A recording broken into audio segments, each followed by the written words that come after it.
আচ্ছা ঠিক আছে, চলো শুরু করা যাক আজকের ক্লাসটা আমাদের। তো আমাদের আজকের টপিক হচ্ছে যে ক্ষয় কাজের ফলে যে ভূমিরূপ, তার মধ্যে নদীর অংশটা আমরা আজকে করব। ঠিক আছে। নদীর ক্ষয় কাজের ফলে কী ধরনের ভূমিরূপ গঠিত হয়, সেগুলো কেন হয়, তাদের আকৃতি কেমন হয়, এই সমস্ত বিষয় সম্পর্কে আমাদেরকে আজকে জানতে হবে। ওকে। তো দেখো, আশা করি স্ক্রিন দেখতে পাচ্ছ প্রত্যেকে। তো আমরা নদী বলতে কি বুঝি? আমরা আগেও ছোটবেলাতে অনেক পড়েছি যে নদী হচ্ছে প্রবাহমান জলধারা। নদী কি না, নদী কি নদী হলো প্রবাহমান জলধারা। ঠিক আছে, প্রবাহমান জলধারা। এই জলধারা কি করছে? এই জলধারা ভূমির ঢাল অনুসারে উঁচু থেকে নিচের দিকে যাচ্ছে।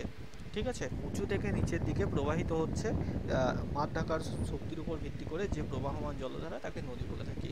এবার এই নদী যখন তার জলধারাকে নিয়ে উঁচু থেকে নিচের দিকে প্রবাহিত হচ্ছে, সেই সময়ে সে বিশেষ কিছু কাজ করে থাকে। যেমন কিছু কিছু সময় সে মাটিকে ক্ষয় করে, এটা হচ্ছে নদীর ক্ষয় কাজ। আবার কিছু কিছু সময়ে সেই ক্ষয় করা পদার্থগুলোকে ঠেলে নিয়ে যায়, সেটাকে বহন কাজ বলি। আর কিছু কিছু সময়ে সেই যে বহন করা পদার্থ, সেগুলোকে জমিয়ে রাখে একদম মোহনার সামনে গিয়ে, সেটাকে নদীর সঞ্চয় কাজ বলি। ঠিক আছে। তো দেখো, উৎস থেকে মোহনা পর্যন্ত নদী তার গতিপথে তিনটে কাজ করে থাকে। কি কি? একটা হচ্ছে ক্ষয় কাজ করে, একটা বহন কাজ করে, আর একটা সঞ্চয় কাজ করে। ক্ষয় কাজ, দেখো আমরা যদি নদীর যে জীবন পথ, সেটাকে যদি আমরা মানুষের জীবনের সাথে তুলনা করি, তাহলে আমরা দেখতে পাবো যে মোট আমরা ঠিক মানুষের জীবনের মতোই তিনটে জিনিস কিন্তু নদীর জীবনেও দেখতে পাই। ওকে। কি কি দেখতে পাই? যদি দেখতে শুনতে অসুবিধা হয় বলবে। ঠিক আছে। আমাকে এখানে শো করছে না, তোমরা শুনতে পাচ্ছ কিনা। তো মানুষের জীবনের সাথেই নদীকে তুলনা করলে আমরা নদীরও তিনটে গতিপথ পেয়ে থাকি। ঠিক আছে। কি কি? প্রথমে দেখো, পার্বত্য প্রবাহ, যেটাকে উচ্চ গতি বলা হয়। পার্বত্য প্রবাহ, যেটাকে উচ্চ গতি বলা হয়। এই উচ্চ গতিতে শোনা যাচ্ছে না।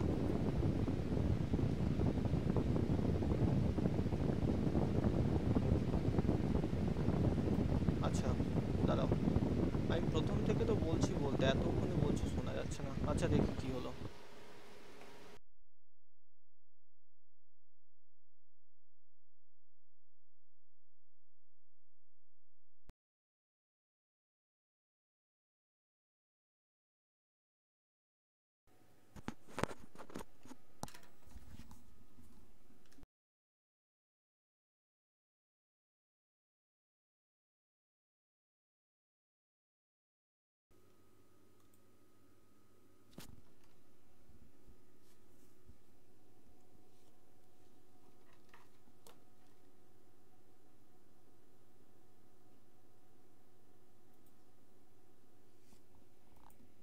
শোনা যাচ্ছে এখন?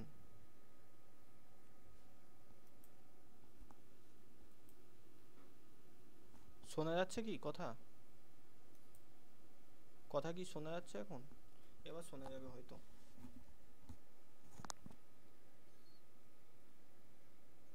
আচ্ছা, মাইক্রোফোনে কোনো একটা সমস্যা ছিল। তো এখন শোনা যাচ্ছে কিনা একটু জানিও। ঠিক আছে। আশা করি শোনা যাবে। আমি স্ক্রিনটা শেয়ার করি।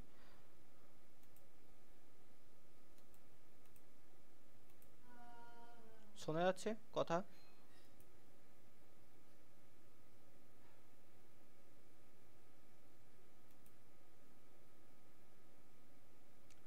রিনা, কথা শুনতে পাচ্ছ?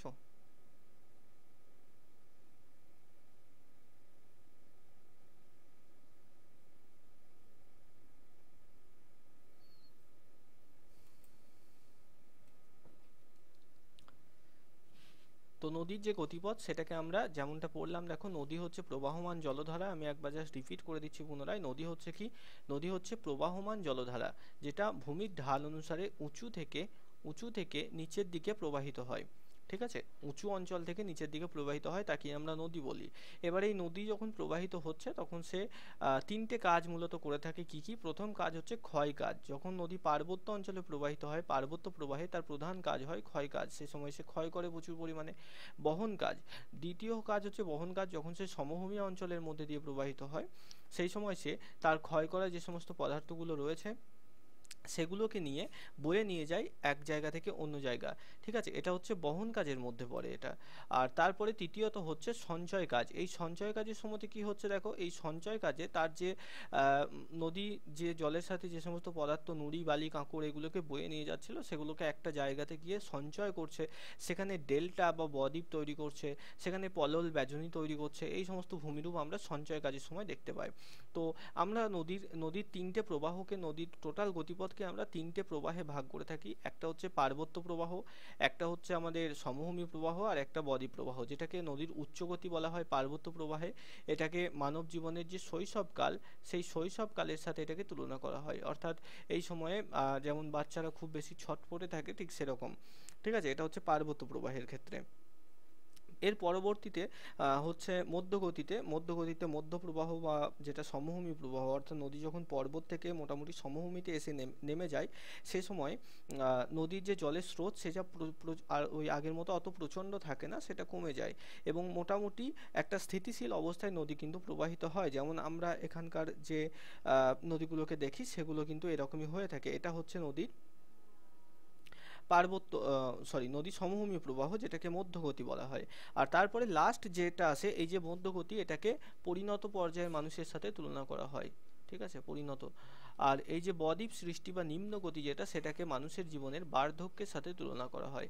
এই সময় যেমন মানুষেরও কর্মক্ষমতা কমে যায় একদম, ঠিক সেরকম নদীরও এখানে কিন্তু বহন ক্ষমতা কমে যায়। নদী তার মধ্যে এতদিন পর্যন্ত পার্বত্য অঞ্চল থেকে সমভূমি অঞ্চলে, সমভূমি অঞ্চল থেকে মোহনার কাছ পর্যন্ত যে সমস্ত পদার্থগুলোকে বয়ে নিয়ে এসছে জলের সাথে, সেগুলোকে আর সে ঠেলে নিয়ে যেতে পারে না। ঠিক আছে, তো এটা হচ্ছে তার নিম্ন গতি বা বদ্বীপ প্রবাহ। দেখো, উচ্চ গতিতে নদীর ক্ষয়কার্যের ফলে সৃষ্ট ভূমিরূপগুলি হলো আই আকৃতির উপত্যকা ও ক্যানিয়ন, এছাড়া ভি আকৃতির উপত্যকা, ক্যানিয়ন, জলপ্রপাত, মন্থকূপ, অন্তর্বদ্ধ শৈলশিরা, কর্তিত শৈলশিরা, নদীগ্রাস, এগুলো কিন্তু নদীর ক্ষয়কাজের ফলে সৃষ্টি হচ্ছে। যেমনটা আমরা যদি এই ছবিটার দিকে একটু দেখি, দেখো এখানে আপার কোর্সে বলা হচ্ছে এটা নদীর উচ্চ গতি প্রবাহ, অর্থাৎ ভূমির ঢালটা দেখো এই অঞ্চলে অনেক বেশি, তাই না? ভূমির ঢালটা এই অঞ্চলে অনেক বেশি। নদীটা ঠিক পার্বত্য অঞ্চল থেকে সৃষ্টি হয়েছে এবং এই অঞ্চলে বরাবর প্রবল বেগে কিন্তু নদীর জল নেমে আসছে নিচের দিকে। তো এই সময়ে আমরা ঝর্ণা বা ওয়াটারফল লক্ষ্য করি এই অঞ্চলগুলোতে। নদীর উৎসের কাছাকাছি কিন্তু ওয়াটারফল লক্ষ্য করে থাকি। এরপরে দেখো, যখন ভূমির ঢালটা আস্তে আস্তে প্লেন হয়ে যাচ্ছে, সমভূমির দিকে আসছে, এই যে উচ্চতাটা কমে যাচ্ছে, তখন কিন্তু স্বাভাবিকভাবে নদীর জলের স্রোতটাও আগের থেকে অনেক বেশি কমে যাচ্ছে, প্রেসারটাও কমে যাচ্ছে। তো এটা হচ্ছে মিডল কোর্স, যেটাকে আমরা সমভূমি প্রবাহ বলি। অর্থাৎ আমরা বর্তমানে যেখানে বাস করছি, আশেপাশের যে নদীগুলোকে আমরা দেখতে পাই, সেগুলো মূলত সমভূমি প্রবাহের মধ্যে দিয়েই যায়। পার্বত্য অঞ্চলে আলাদা কথা।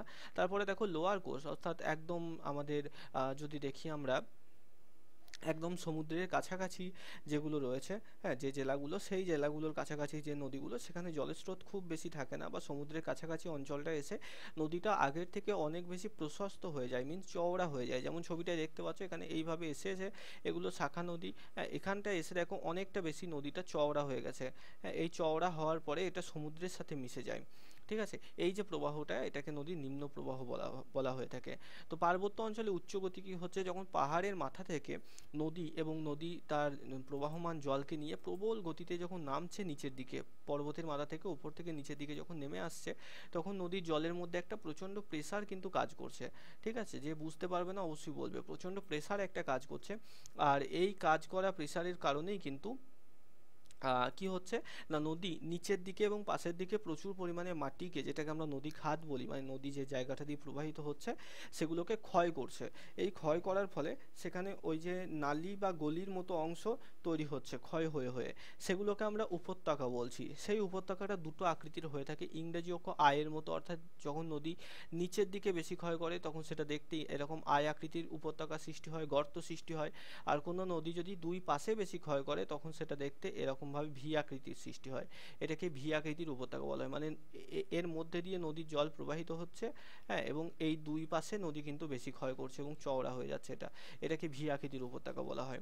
ঠিক আছে, দেখো, প্রায় শুষ্ক পার্বত্য অঞ্চলে আয় আকৃতির নদী উপত্যকা দেখা যায়, কারণ বৃষ্টিপাত অল্প হওয়ার জন্য নদী উপত্যকাগুলো পার্শ্বদেশ অপেক্ষা নিচের দিকে ক্ষয় বেশি হয়। এই জন্য আয় আকৃতির নদী উপত্যকা সংকীর্ণ ও গভীর হয়, যেমন কলোরাডো নদীর গ্র্যান্ড ক্যানিয়ন। তারপরে দেখো, ভি আকৃতির উপত্যকা ও ক্যানিয়ন আর্দ্র ও আর্দ্রপ্রায় অঞ্চলে, যেখানে মূলত বৃষ্টিপাত হয়ে থাকে বেশি সেখানে, সেই সব অঞ্চলে পার্বত্য প্রবাহে ভূমির ঢাল অধিক থাকায় নদীগুলো প্রবলভাবে নিম্নক্ষয় করে, কিন্তু তার সাথে সাথে পার্শ্বক্ষয়ও করে। কারণ কি, সেখানে এই যে আয়াকৃতির উপত্যকা সেটা শুষ্ক পার্বত্য অঞ্চলে দেখা যাচ্ছে, কিন্তু ভি আকৃতির উপত্যকা দেখা যাচ্ছে সেখানে নদীর জল আছে, প্লাস বৃষ্টির অতিরিক্ত জল কিন্তু নদীর সাথে প্রবাহিত হচ্ছে, ফলে নদীর মধ্যে ওই অঞ্চলে জলের চাপটা বেশি থাকছে। সেই চাপ বেশি থাকার জন্য নদীর নিম্নক্ষয়ের সাথে সাথে পার্শ্বক্ষয়টাও আগের থেকে বেশি করছে, যে কারণে সেখানে কিন্তু ভি আকৃতির উপত্যকা সৃষ্টি হচ্ছে। তাহলে মনে রাখবো, এই যে আয় আকৃতির উপত্যকা সেটা সৃষ্টি হচ্ছে শুষ্ক পার্বত্য অঞ্চলে যেখানে বৃষ্টিপাতের পরিমাণ অপেক্ষাকৃত কম, আর ভি আকৃতির যে উপত্যকা সেটা সৃষ্টি হচ্ছে কোথায়, আমাদের আর্দ্র বা আর্দ্রপ্রায় অঞ্চলে, যেখানে মোটামুটি ভালোই বৃষ্টিপাত হয়। ঠিক আছে। আচ্ছা, এরপরে আসি জলপ্রপাত। জলপ্রপাত কি, যেটাকে আমরা ঝর্ণা বা ওয়াটারফল বলে থাকি, সেটাই। এখানে কি হচ্ছে না, দেখো নদী, এটা ধরো মাটি, এর ওপর দিয়ে ধরো নদী প্রবাহিত হয়ে গেছে এরকম ভাবে। তো এই মাটির স্তরটা যখন, ওপরের শিলাটা কি সফট, নরম শিলা আছে, তারপরে আছে কঠিন শিলা, তারপরে আছে আবার নরম শিলা, এরকমভাবে সারিবদ্ধভাবে থাকে, অর্থাৎ কঠিন শিলা এবং কোমল শিলা এইভাবে পরপর সাজানো থাকে। তো নদীর যখন জল যাচ্ছে তখন কি করছে, এই যে সফট যে রকটা রয়েছে, নরম শিলা রয়েছে, সেটাকে তাড়াতাড়ি ক্ষয় করে দিচ্ছে, আর কঠিন শিলাটাকে কিন্তু নদী তাড়াতাড়ি ক্ষয় করতে পারছে না। ঠিক সেই কারণে এখানে যখন নরম শিলাটাকে এরকমভাবে ক্ষয় করে দিল এতটা, কিন্তু কঠিন শিলাটা এরকম এবড়ো খেবড়ো হয়ে থাকলো, নরম শিলাটা আবার বেশি ক্ষয় হয়ে যায়, এরকমভাবে এই যে একটা এবড়ো খেবড়ো অসমতল একটা ভূমির সৃষ্টি হচ্ছে, এর ওপর দিয়ে নদী যাওয়ার সময় তার জল কিন্তু প্রবল বেগে নিচের দিকে আছড়ে পড়ছে। হ্যাঁ, এইটাকে আমরা ঝর্ণা বলছি বা ওয়াটারফল বলছি। দেখো, পার্বত্য প্রবাহে নদীর গতিপথে যখন কঠিন শিলা এবং কোমল শিলা আনুভূমিকভাবে অবস্থান করে, তখন নদী প্রবল স্রোতের ফলে কোমল শিলাকে কঠিন শিলা অপেক্ষা দ্রুত ক্ষয় করে দেয় এবং খাড়া ঢালের সৃষ্টি করে, এবং নদী ওই খাড়া ঢালের উপর দিয়ে সরাসরি নিচে পড়তে থাকে। হ্যাঁ, একে জলপ্রপাত বা ওয়াটারফল বলে। এটা কিছুই নেই, এখানে দুটো জিনিস মনে রাখবে। এই যে বলা আছে এখানে, বিশ্বের উচ্চতম জলপ্রপাত হলো অ্যাঞ্জেল জলপ্রপাত, আর ভারতের উচ্চতম জলপ্রপাত হলো কর্ণাটকের কুঞ্চিকল জলপ্রপাত। এই টার্মগুলো মনে রাখবে, এগুলো থেকে প্রশ্ন হয়। ঠিক আছে। আচ্ছা, নেক্সট দিকে আমরা যাই। দেখো, নেক্সট আসছে মন্থকূপ। মন্থকূপ, যেটাকে আমরা পট হোল বলে থাকি। ঠিক আছে, পট হোল। দেখো, এই পট হোল বা মন্থকূপ কি, আমরা একটু ছবির সাহায্যে বুঝি, তাহলে একটু ভালো করে বুঝতে পারবো। এই যে ডান দিকের এই ছবিটাকে দেখবে, ঠিক আছে, এই ছবিটাকে দেখবে। এখানে দেখো, নদীর যে মেঝেটিকে আমরা দেখতে পাচ্ছি, মনে হচ্ছে না যে মেঝের মধ্যে সেই যেন কেউ কোনো ভারী ভারী পাথর ছুঁড়ে ছুঁড়ে মেরেছে এবং এর ফলে ঘরের মেঝে এরকমভাবে ভেঙে গেছে, তাই না? ঠিক সেরকমই হচ্ছে। এটা হচ্ছে নদীর ওই মেঝে, মানে তুমি নদীতে ধরো স্নান করার জন্য নামলে, যে জায়গাটায় পা দিয়ে দাঁড়িয়ে থাকছো নদীর জলের তলায়, সেই অংশটা। এই যে নদীর তলটা, এই তলের মধ্যে নদী যখন প্রবাহিত হচ্ছে পাহাড়ি অঞ্চল থেকে, বড় বড় পাথর নদীর মধ্যে পড়ছে। এছাড়া চারপাশ থেকে বড় বড় পাথর, শিলা, ভারী ভারী জিনিস নদীর জলের সাথে প্রবাহিত হচ্ছে। এবার এগুলো নদীর স্রোতে যখন প্রবাহিত হচ্ছে, তখন স্মুথলি তো যায় না নদীর তলা দিয়ে, এরকমভাবে ধাক্কা খেতে খেতে ওলট পালট হতে হতে যায়। এই যে ধাক্কা খাচ্ছে নদীর মেঝের সাথে, ধাক্কা খেতে খেতে নদীর মেঝেকে এরকমভাবে গর্তগুলো সৃষ্টি হচ্ছে ওই পাথরের ধাক্কা খেয়ে খেয়ে। ঠিক আছে। এরপর নদীটা যখন গ্রীষ্মকালে কোনো নদী যদি শুকিয়ে যায়, বা জলের অভাবে যদি নদী শুকিয়ে যায়, বা কোনো একটা নির্দিষ্ট অংশ যদি নদী শুকিয়ে যায়, তখন সেটা দেখতে এরকম লাগে। ঠিক আছে, এরকম এবড়ো খেবড়ো গর্ত নদীর তলদেশের মধ্যে থেকে থাকে, আমরা দেখতে পাই। এই যে এবড়ো খেবড়ো গর্তগুলো তৈরি হয়েছে, এগুলো কি মন্থকূপ বা পট হোল বলা হয়। তাহলে মন্থকূপ বা পট হোল কীভাবে সৃষ্টি হয়, আশা করি বোঝা গেল। দেখো, সেটা এখানে লেখা রয়েছে যে প্রবল স্রোতের সঙ্গে নদী অনেক সময় বড় বড় পাথর নিয়ে চলে, এবং সেই পাথরগুলোকে নদীর তলদেশে আঘাত করতে থাকে, ফলে নদীর বুকে গোলাকার গর্ত সৃষ্টি হয়। তাকে মন্থকূপ বা পট হোল বলা হয়। ঠিক আছে। এখানে দেখো, আমাদের কোথায় দেখা যায়, কোন নদীতে এগুলো না, কুকারি নামে একটা নদী আছে মহারাষ্ট্রের মধ্যে, এবং ইন্দ্রায়ণী নামক একটা নদী আছে। তো মহারাষ্ট্রের এই নদীগুলোর মধ্যে আমরা এই পটহোল দেখতে পাই। ঠিক আছে।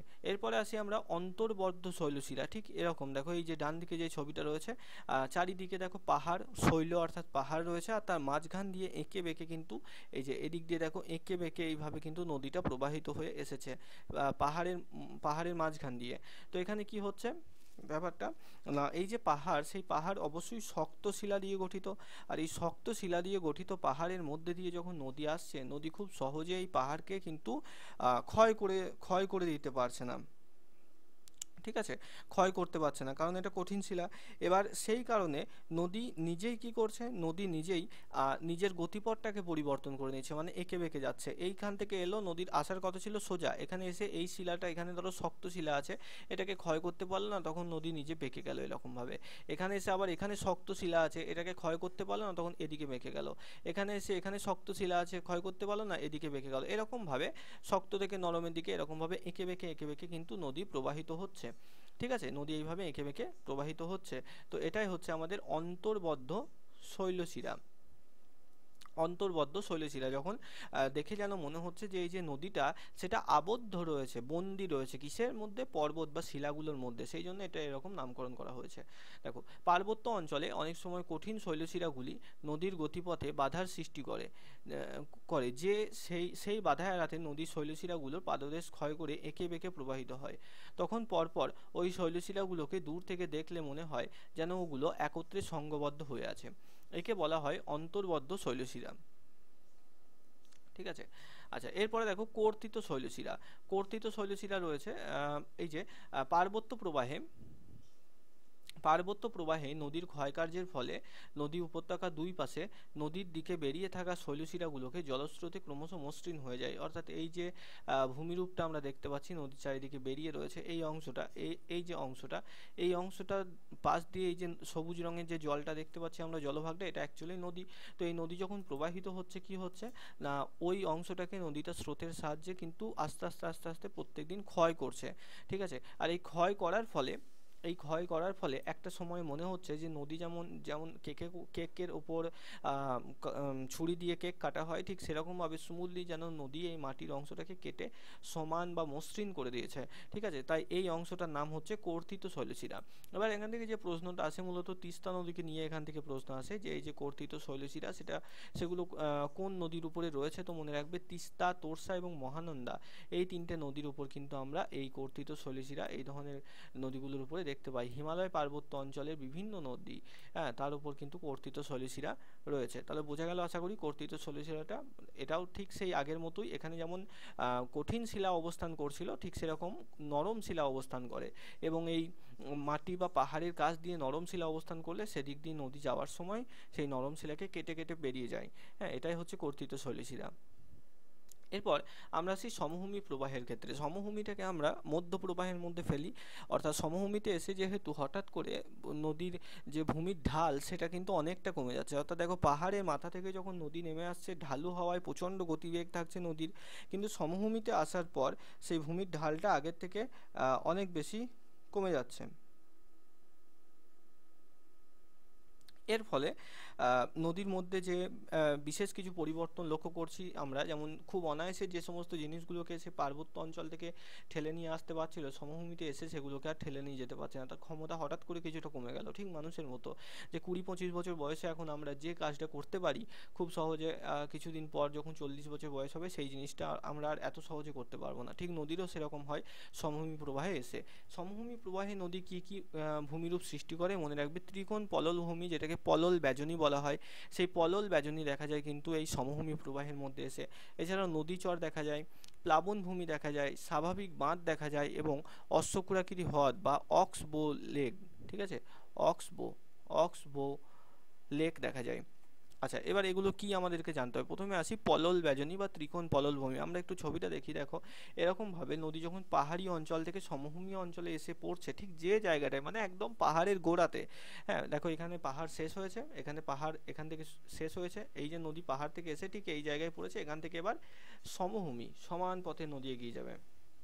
এবার পাহাড়ি অঞ্চল থেকে যে সমস্ত এই যে নুড়ি বালি পাথর এগুলোকে নদী বয়ে নিয়ে আসছিল, সেগুলোকে সমভূমিতে এসে এই যে জায়গায় সমভূমির সাথে টাচ হচ্ছে নদী, সেই জায়গাতে এরকম তিন কোণা আকৃতিতে স্তূপ আকারে জড়ো করে, এগুলোকে আর ঠেলে নিয়ে যেতে পারে না। ঠিক আছে, তো এই যে তিন কোণা আকৃতিতে স্তূপ আকারে যেটা জড়ো হচ্ছে, এটাকেই কিন্তু পলল ব্যাজনী বলা হচ্ছে। দেখো, ত্রিকোণ পলল ভূমিও বলা হয় এটার অন্য নাম ত্রিকোণ পলল ভূমি। তো সমভূমি অঞ্চলে ভূমির ঢাল হঠাৎ করে কমে যায় বলে নদীর স্রোত এবং বহন ক্ষমতা দুটোই কমে যায়।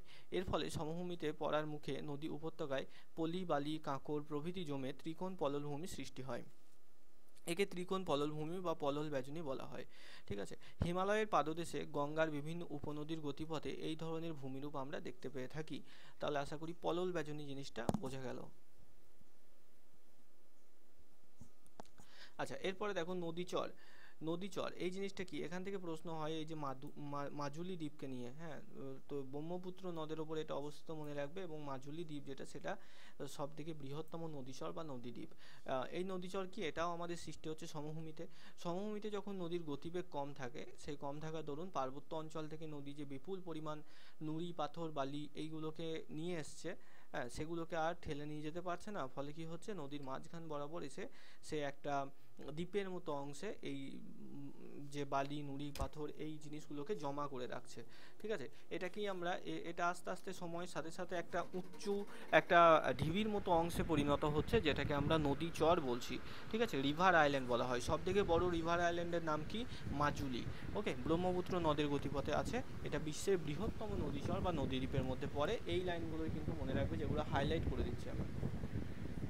তারপরে দেখো প্লাবন ভূমি, পরবর্তীতে আসি প্লাবন ভূমি। আমরা জানি যে কোনো নদীর উপত্যকা অঞ্চলে বর্ষাকালে কিন্তু বন্যা দেখা যায়। বর্তমানে নদীর বিভিন্ন বাঁধ প্রকল্পের মাধ্যমে বন্যাকে আমরা কিছুটা নিয়ন্ত্রণ করতে পেরেছি ঠিকই, কিন্তু তবুও বর্ষাকালে স্বাভাবিকভাবে প্রাকৃতিকভাবে নদীতে বন্যা কিন্তু দেখা যায়। তো ধরো কোনো একটা নদী, সেই নদীতে প্রচণ্ড পরিমাণে জলস্তর বেড়ে গেল এবং বর্ষাকালে বন্যা দেখা গেল। ঠিক আছে। তো সেই বন্যার ফলে যে বন্যা নদীর মধ্যে পলি মাটি, সেগুলো বন্যার ফলে কি আসছে, যে চারপাশে নদীর চারপাশে জমা হয়ে যাচ্ছে। তো এই যে ভূমিভাগটা তৈরি হচ্ছে, নতুন নতুন পলি প্রত্যেক বছর বন্যার ফলে জমে জমে যে ভূমিভাগটা তৈরি হচ্ছে, এটা কি আমরা প্লাবন ভূমি বলছি। দেখো, সমভূমিতে বর্ষাকালে নদীর গতিপথে হঠাৎ জল বেড়ে গেলে উপত্যকায় বন্যা হয়। প্লাবিত অঞ্চলে পলি বালি প্রভৃতি সঞ্চিত হয়ে যে যে ভূমি সৃষ্টি হয়, সেটাকেই প্লাবন ভূমি বলা হচ্ছে। প্লাবন সমভূমি, বিহারের গঙ্গা নদীর গতিপথে দুই পাশে এই প্লাবন ভূমি লক্ষ্য করা যায়। ঠিক আছে, কোথায় লক্ষ্য করা যায়, বিহারের গঙ্গা নদীর দুই পাশে প্লাবন ভূমি লক্ষ্য করা যায়। যেমন এই যে যেটা দেখতে পাচ্ছি আমরা এখানে, এই যে এটাই কিন্তু ছবিটা, এটাই কিন্তু প্লাবন ভূমি। এইভাবে নদী আসে এবং দুই পাশে বন্যার ফলে যে পলি মাটি সেটাকে সঞ্চয় করে দেয়। পরবর্তীতে আসি আমরা, দেখো এখানে দুটো জিনিস আমাদেরকে জানতে হবে, একটা হচ্ছে স্বাভাবিক বাঁধ আর একটা হচ্ছে অশ্বক্ষুরাকৃতি হল। আচ্ছা, তার আগে যতদূর বললাম কারো কোনো সমস্যা নেই তো? অরিন্দম, অনামিকা, রিনা, ঐশ্বর্যা, বলো, কারো কোনো সমস্যা নেই তো?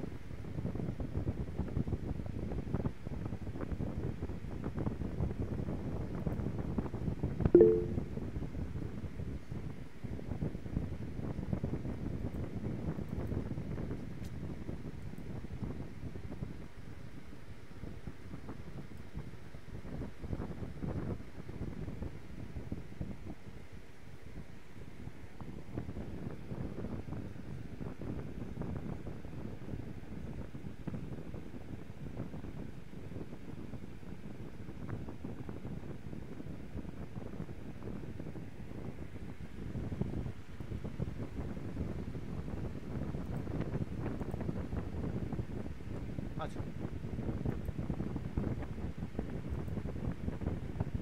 আচ্ছা, ঠিক আছে।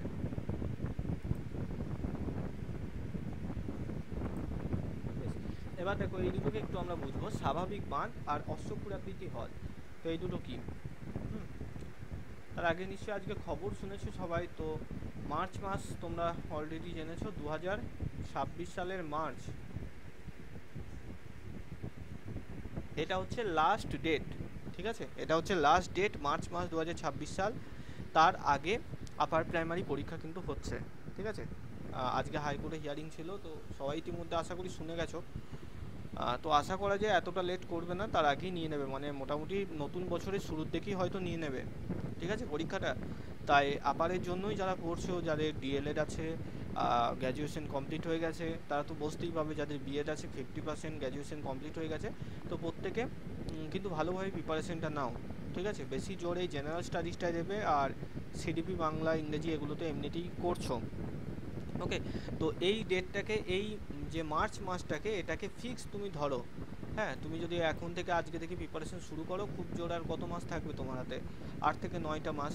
ঠিক আছে, তার মধ্যে কিন্তু টোটালটা প্রিপেয়ার হতে হবে তোমাকে। যদিও পরীক্ষা এই মার্চ মাসের আগেই হবে, কারণ একদম লাস্ট দিন তো পরীক্ষা হবে না। তো এইটা মাথায় রেখে কিন্তু এবার থেকে সিরিয়াসলি পড়াশোনাটা শুরু করে দাও সবাই। ওকে, তো চলো এবার আবার যাই আমরা পড়াশোনাতে। স্বাভাবিক বাঁধ। এই স্বাভাবিক বাঁধ কি? আমরা জানি যে নদী যখন তার ইচ্ছা মতো যখন প্রবাহিত হতো, আজ থেকে ধরো 500 বা 1000 বছর আগে, তখন মানুষের সভ্যতা এত উন্নত হয়নি যে বাঁধ নির্মাণ, ব্যারেজ নির্মাণ এইসব জিনিসগুলো তখন ছিল না। সেই সময় নদী তার স্বাভাবিকভাবেই কিন্তু প্রবাহিত হতো, এবং প্রবাহিত হওয়ার সাথে সাথে ডান দিকে যেমন ছবিটা দেখতে পাচ্ছি নদী, ওই সেই একই জিনিস, তার মধ্যে যে বয়ে আনা পলি বালি মাটি সেগুলোকে মাঝে মাঝে দুই পাশে সঞ্চিত করে করে একটা প্রাকৃতিক বাঁধ তৈরি করতো। অর্থাৎ সেই বাঁধটা কিন্তু কোনো মানুষ মাটি ফেলে তৈরি করেনি, সেটা নদী নিজেই তার ভেতরকার যে পলি বালি মাটি সেগুলোকে স্তরে স্তরে জমিয়ে জমিয়ে এবং নিম্ন ক্ষয় করে করে নদী নিচের দিকে গেছে এবং দুই পাশটা উঁচু হয়ে গেছে। এর ফলে যে একটা স্বাভাবিক বাঁধ তৈরি হচ্ছে, এটাকে নর্মাল ড্যাম বা ন্যাচারাল ড্যাম বলা হয়, স্বাভাবিক বাঁধ বলা হয়। ঠিক আছে, এটা প্রত্যেকটা নদীর বৈশিষ্ট্য, যে নির্দিষ্ট কয়েকটা নদীতে দেখা যায় এমন না। প্রত্যেকটা নদী প্রাকৃতিকভাবে যখন প্রবাহিত হচ্ছে, সে দুই পাশের ভূমিভাগের থেকে নিচুতে প্রবাহিত হচ্ছে এবং ওই দুই পাশের ভূমিভাগে স্বাভাবিক বাঁধ তৈরি হচ্ছে। ঠিক আছে, দেখো নদী জলের সঙ্গে যেসব পলি বালি কাদা প্রভৃতি বহন করে, সেগুলো সমভূমিতে এসে নদীর দুই তীরে সঞ্চিত হয়ে বাঁধের মতো উঁচু হয়ে যায়। প্রাকৃতিক প্রক্রিয়ায় গঠিত হয় বলে এর নাম স্বাভাবিক বাঁধ। সমভূমিতে গঙ্গা নদীর দুই তীরে, মিশরের নীল নদীর দুই তীরে উঁচু স্বাভাবিক বাঁধ দেখা যায়। ঠিক আছে, এই যে নীল নদের যে স্বাভাবিক বাঁধ, সেটা কিন্তু অনেক বেশি উঁচু। এরপরে আসি অশ্বক্ষুরাকৃতির হ্রদ। এটা খুব খুব ইম্পর্টেন্ট, ঠিক আছে, একটু ভালো করে বুঝবে। দেখো যখন কোনো নদী খুব এঁকে মেঁকে প্রবাহিত হচ্ছে, যেমন এই যে ডান দিকে যে ছবিটা আমরা দেখতে পাচ্ছি, এই নদীটাকে যদি তুমি দেখো, এই নদীটা এই দিক থেকে প্রবাহিত হয়ে এসেছে, এই দিক দিয়ে এসে এদিক দিয়ে ঘুরে গেছে এরকমভাবে, হ্যাঁ এরকমভাবে ঘুরে এসে এদিক দিয়ে এসে এদিক দিয়ে চলে গেছে। দেখো ঠিক কতটা বেঁকে প্রবাহিত হয়েছে, তাই না? এবার দেখো অশ্বক্ষুরাকৃতি কথার অর্থ কি? ঘোড়ার খুরের মতো, অর্থাৎ ঘোড়ার খুরের যে পায়ের ছাপ, সেটা কিন্তু দেখতে এরকম হয়ে থাকে, এরকম হয়ে থাকে।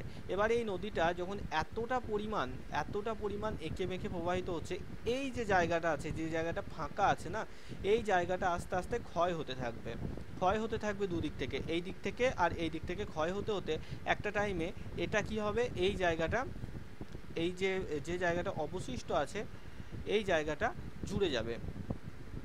ঠিক আছে, এই জায়গাটা এরকমভাবে জুড়ে যাবে, দিয়ে এরকম লেকটা তৈরি হয়ে যাবে, হ্রদটা এরকম গোল হয়ে তৈরি হয়ে যাবে, হ্যাঁ ঘোড়ার পায়ের মতো দেখতে। আর এই যে নদীটা, সেটা এবার অন্য দিক দিয়ে এরকমভাবে প্রবাহিত হয়ে যাবে, মানে আস্তে আস্তে কেটে যাবে এটা। তো এই যে হ্রদটা যেটা তৈরি হয়ে গেল এখানে এই চারপাশে, এটাকেই আমরা অশ্বক্ষুরাকৃতির হ্রদ বলছি। কেন বলা হচ্ছে এরকম নামকরণ? তার কারণ ঘোড়ার যে পায়ের ছাপ, সেটা দেখতে এরকমই হয়, সেই কারণে। ইংরেজিতে এটাকে ষাঁড়ের পায়ের ছাপের সাথে তুলনা করা হয়, অক্স বো লেক বলা হয়। ঠিক আছে, দেখো নদী এঁকে মেঁকে প্রবাহিত হলে এক সময় বাঁকের মধ্যবর্তী স্থান সংকীর্ণ হয়ে অবশেষে যুক্ত হয়ে যায়। এই যে মধ্যবর্তী এই জায়গাটা সংকীর্ণ হয়ে একসময় যুক্ত হয়ে যায়, এবং অবশিষ্ট যে বাঁকটি, সেটা ঘোড়ার খুরের মতো দেখতে হয় বলে একে অশ্বক্ষুরাকৃতির হ্রদ বলা হয়। গঙ্গা নদীর নিম্ন অববাহিকাতে আমরা অসংখ্য অশ্বক্ষুরাকৃতির হ্রদ কিন্তু দেখতে পেয়ে থাকি। অশ্বক্ষুরাকৃতি হ্রদ এটা কিন্তু ন্যাচারালি তৈরি হয়। হ্যাঁ দেখো, বদ্বীপ প্রবাহ এবং নিম্ন গতিতে নদীর এবার আমরা সমভূমি প্রবাহ থেকে বেরিয়ে যখন নিম্ন প্রবাহের দিকে আসছি, অর্থাৎ ঠিক যে জায়গাটাতে নদী এসে এবার সমুদ্রের সাথে মিশছে, ঠিক সেই জায়গাটাতে আমরা বেশ কিছু ভূমিরূপ আমরা দেখতে পাই। সেগুলো কি? সেগুলো হচ্ছে খাড়ি, বদ্বীপ, হ্যাঁ অগভীর এবং প্রশস্ত নদী উপত্যকা। তো এই খাড়ি কি? খাড়ি দেখবে যে একদম সমুদ্রের সাথে যখন কোনো নদী মিশছে, ধরো এটা ধরো কোনো নদী এরকমভাবে এসেছে, এটা ধরো সমুদ্র এরকমভাবে এসে যখন মিশবে, তখন এরকমভাবে চওড়া হয়ে যায়, সমুদ্রের কাছে এসে এরকমভাবে চওড়া হয়ে যায়, তারপর মেশে। এই যে নদীর চওড়া অংশটা, এটাকেই খাড়ি বলা হয়। ঠিক আছে, এটাকেই কি বলা হয়? খাড়ি বলা হয়। মানে সমুদ্রের সাথে মেশার আগে নদীর মোহনা অঞ্চলটা প্রচুর চওড়া হয়ে যায়। এই চওড়া মোহনার অঞ্চল, যেখানে স্রোত খুব কম থাকে, জলের স্রোত, সেইটাকেই খাড়ি বলা হচ্ছে। দেখো প্রথম আসি অগভীর ও প্রশস্ত নদী উপত্যকা। নিম্নগতিতে নদীর স্রোতের বেগ খুব কমে যায় বলে জলের সঙ্গে বাহিত পলি বালি প্রভৃতি বেশি করে নদীর বুকে সঞ্চিত হতে থাকে। এর ফলে নদীঘাট অগভীর এবং খুব প্রশস্ত হয়। যেমন হুগলি নদী, পদ্মা নদী, ব্রহ্মপুত্র নদীর মোহনা অঞ্চলে এই ধরনের উপত্যকা দেখা যায়। আচ্ছা, এখানে কেমন প্রশ্ন হতে পারে? এই অশ্বক্ষুরাকৃতি হ্রদ থেকে ধরো ডাইরেক্টলি তোমাকে প্রশ্ন দিতে পারে যে অশ্বক্ষুরাকৃতির হ্রদ নদীর কোন প্রবাহের সৃষ্টি হয়। ঠিক আছে, মনে রাখবে মধ্যগতি বা সমভূমি প্রবাহের মধ্যে আমরা অশ্বক্ষুরাকৃতি হ্রদ দেখতে পাই। বা হয়তো দিল স্বাভাবিক বাঁধ নদীর কোন প্রবাহের সৃষ্টি হয়। ঠিক আছে। নদী চর কোন প্রবাহে সৃষ্টি হয়, পলল ব্যজনী কোন প্রবাহে দেখা যায়, হ্যাঁ, সবথেকে বৃহত্তম নদী চরের নাম কি, এরকমভাবে কিন্তু প্রশ্নগুলো দেবে এই নোটের মধ্যে। আর খুব ডিটেলসে সব কিছু দেওয়া আছে, তোমরা পড়তে পারবে। দেখো এরপরে আসি বদ্বীপ।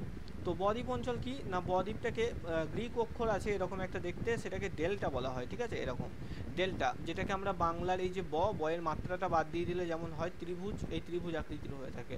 তো এই বদ্বীপ কোথায় সৃষ্টি হয়, মনে রাখবে নদীর মোহনার কাছে, মানে নদীর একদম নিম্ন প্রবাহে কিন্তু বদ্বীপ সৃষ্টি হয়।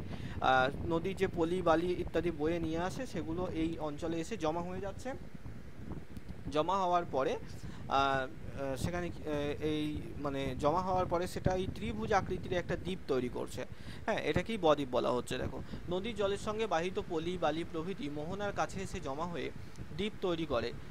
এইসব দ্বীপের আকৃতি সাধারণত গ্রিক অক্ষর ডেল্টা বা উল্টানো মাত্রাহীন বাংলা অক্ষর বয়ের মতো হয় বলে এগুলোকে ডেল্টা বা বদ্বীপ বলা হয়। গঙ্গা নদীর মোহনায় গড়ে ওঠা বদ্বীপ বিশ্বের বৃহত্তম বদ্বীপ, এই লাইনটা কিন্তু মনে রাখবে। বিশ্বের বৃহত্তম বদ্বীপের নাম কি তাহলে, গঙ্গা নদীর মোহনাতে গড়ে ওঠা বদ্বীপ হচ্ছে বিশ্বের বৃহত্তম বদ্বীপ। ওকে, আচ্ছা নেক্সট দেখো খাঁড়ি। তো খাঁড়ি কি না, বদ্বীপ প্রবাহে নদীর মোহনার কাছে খুব প্রশস্ত হয়ে পড়ে। আগে যেটা তোমাদেরকে বললাম যে নদী যেখানে এসে সমুদ্রের সাথে মিশছে, ঠিক সেই জায়গাটাতে নদী এসে খুব চওড়া হয়ে পড়ছে। তো এই চওড়া জায়গাটাকে কি বলা হচ্ছে, খাঁড়ি বলা হচ্ছে। প্রশস্ত হয়ে পড়ে এই প্রশস্ত নদীটাকে খাঁড়ি খাঁড়ি বলছে এই অঞ্চলটাকে। হ্যাঁ, তো আমরা সহজ কথায় বলতে পারি নদী মোহনার কাছের যে অংশটা চওড়া হয়ে সমুদ্রের সাথে মিশছে সেটাই খাঁড়ি, যেমন গঙ্গা নদীর মোহনা। হ্যাঁ, এরপরে দুটো জিনিস আমরা জানবো, একটা হচ্ছে কিউসেক, একটা হচ্ছে কিউমেক। কিউসেক কি আর কিউমেক কি, দেখো কিউসেক আর কিউমেকের সাহায্যে কি করা হয়, যে কোনো একটা নদী তার জল ধারণ ক্ষমতা কত, হ্যাঁ, সেটার মধ্যে দিয়ে সেকেন্ডে বা মিনিটে কতটা পরিমাণ জল প্রবাহিত হয়ে যাচ্ছে, এগুলো মাপা হয় এই কিউসেক বা কিউমেক এককে। ঠিক আছে, দেখো নদীর একটি নির্দিষ্ট অংশ দিয়ে, কোনো একটা অংশ ধরো 1 মিটার বা 2 মিটার একটা নির্দিষ্ট জায়গা নদীর, তো সেই জায়গাটার মধ্যে দিয়ে প্রতি সেকেন্ডে কত ঘনফুট কিউসেক কিন্তু ঘনফুট এককে মাপা হয়, আর কিউমেকে ঘনমিটার এককে মাপা হয়, এটা মনে রাখবে। তো ওই যে একটা নির্দিষ্ট অংশ, ধরো তোমার বাড়ির সামনে একটা নদী রয়েছে, সেখানে একটা নির্দিষ্ট অংশে কত ঘনফুট জল প্রতি সেকেন্ডে প্রবাহিত হচ্ছে সেটার উপরে হিসাব করা হয়, সেটাকে কিউসেক বলা হয়, কিউবিক ফিট পার সেকেন্ড। ঠিক আছে, আচ্ছা, সুতরাং নন মেট্রিক পদ্ধতিতে নদী প্রবাহের পরিমাপের একক হলো কিউসেক। আর কিউমেক জিনিসটা কি, কিউমেক ওই একই জিনিস, ওখানেও সেই নদীর মধ্যে প্রবাহিত জলের পরিমাণই মাপা হয়। এবার এখানে কি হচ্ছে যে 1 সেকেন্ডে নদীর একটা নির্দিষ্ট অঞ্চল দিয়ে 1 সেকেন্ডে কত ঘন মিটার, আগেটা ছিল দেখো এইখানে পার্থক্য, এটা ছিল ঘন ফুট, আর কিউমেকে ঘন মিটারে আমরা মাপি, কত ঘন মিটার জল প্রবাহিত হচ্ছে তাকে আমরা কিন্তু কি বলছি, কিউমেক বলছি। ঠিক আছে, কিউমেক বলছি। সুতরাং মেট্রিক পদ্ধতিতে নদী প্রবাহ পরিমাপের একক হলো কিউমেক, এই যে মেট্রিক পদ্ধতিতে। তো এতদূর আমাদের খুব ছোট আজকে একটা চ্যাপ্টার ছিল নদীর ক্ষয়কাজ। এরপরে বায়ু আর হিমবাহটা একটু বড়, সেই দুটো আমরা নেক্সট দিন করব। আজকে এতদূর পর্যন্ত করেছি, যতটা করলাম আলোচনা বোঝা গেল কিনা বলো, একদিনে সবগুলো করলে সবগুলোই যাবে। তাহলে এতদূর পর্যন্ত কারোর কোনোটাই বুঝতে অসুবিধা আছে কিনা বলবে।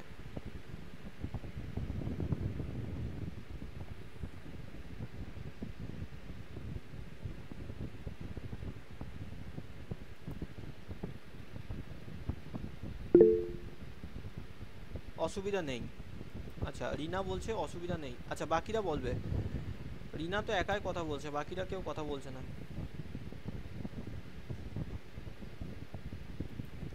আচ্ছা রিনা বললো অসুবিধা নেই, বাকিরা বলবে কারোর কোনো অসুবিধা আছে যেটুকু বললাম এটার মধ্যে।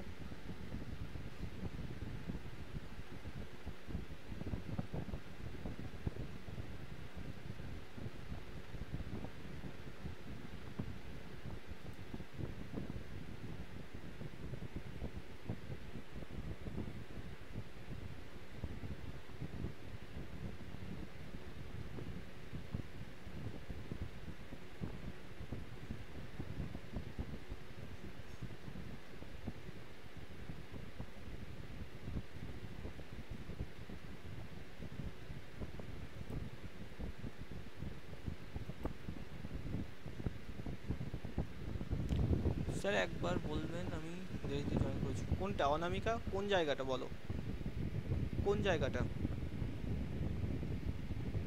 মানে কোথা থেকে তুমি শুনতে লেগেছো?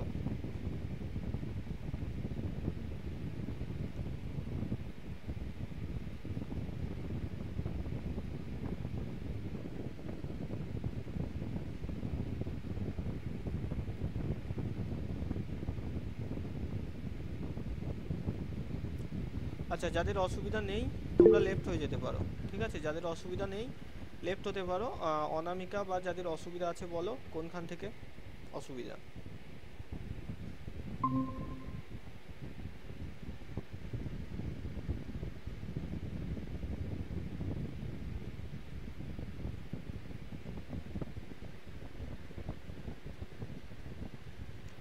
অনামিকা একটু কমেন্টে বলো যে কোন জায়গাটা থেকে তুমি শুনতে শুরু করেছো।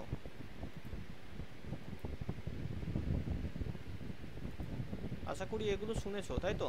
এই যে নদীর ক্ষয় কাজ, বহন কাজ, দেখো আয়াকৃতি, ভিয়াকৃতির উপত্যকা, জলপ্রপাত,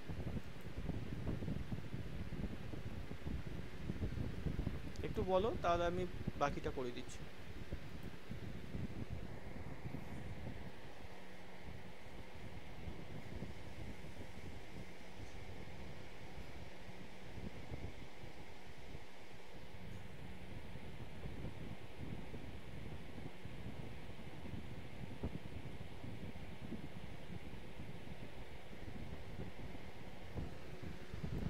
আচ্ছা, সম্ভবত হয়তো তুমি শুনতে পাচ্ছ না কথা।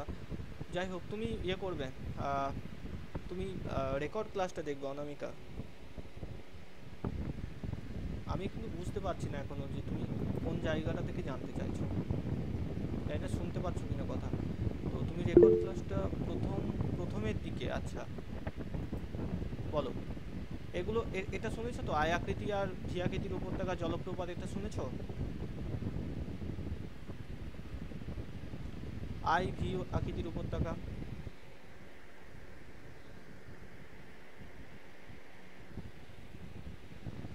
প্রথমের দিকে কিছুই নেই, দেখো আমি যদি একবার বলে দিই তোমাকে যে নদী কাকে বলছি আমরা, না নদী হচ্ছে প্রবাহমান জলধারা যেটা মাধ্যাকর্ষণ শক্তির প্রভাবে ভূমির ঢাল অনুসারে, মানে এই যে উঁচু জায়গা থেকে নিচু জায়গার দিকে, উঁচু জায়গা থেকে নিচু জায়গার দিকে মাধ্যাকর্ষণ শক্তি অনুসারে নদী প্রবাহিত হচ্ছে।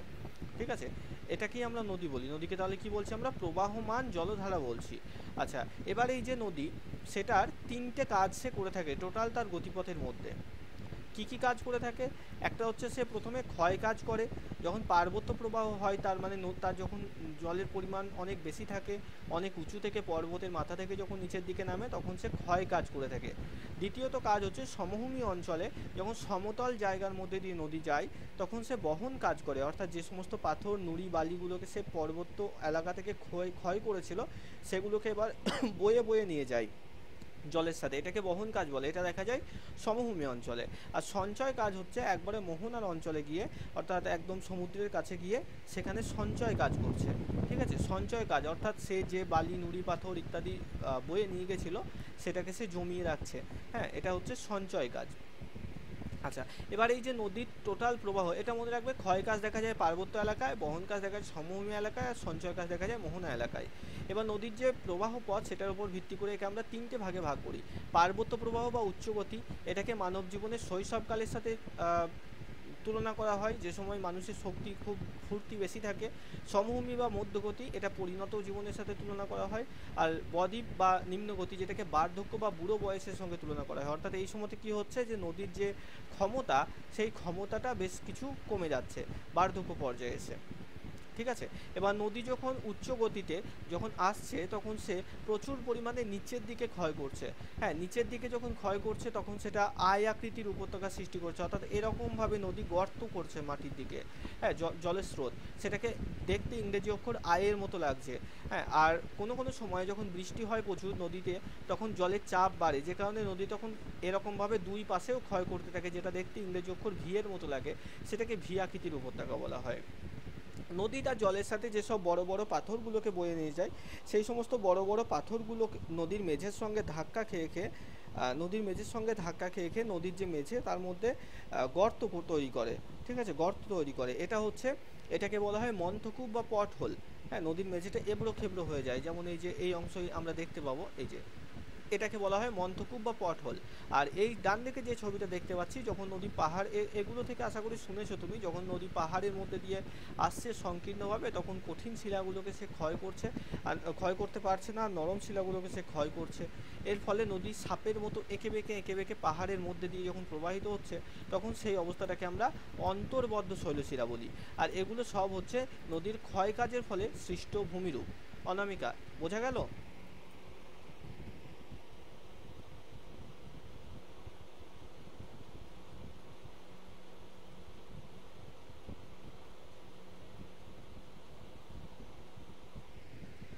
আচ্ছা, আর যদি সমস্যা হয় কোনো, বলবে আমাকে, ঠিক আছে? রেকর্ড ক্লাসটা দেখো, তারপরে বলবে।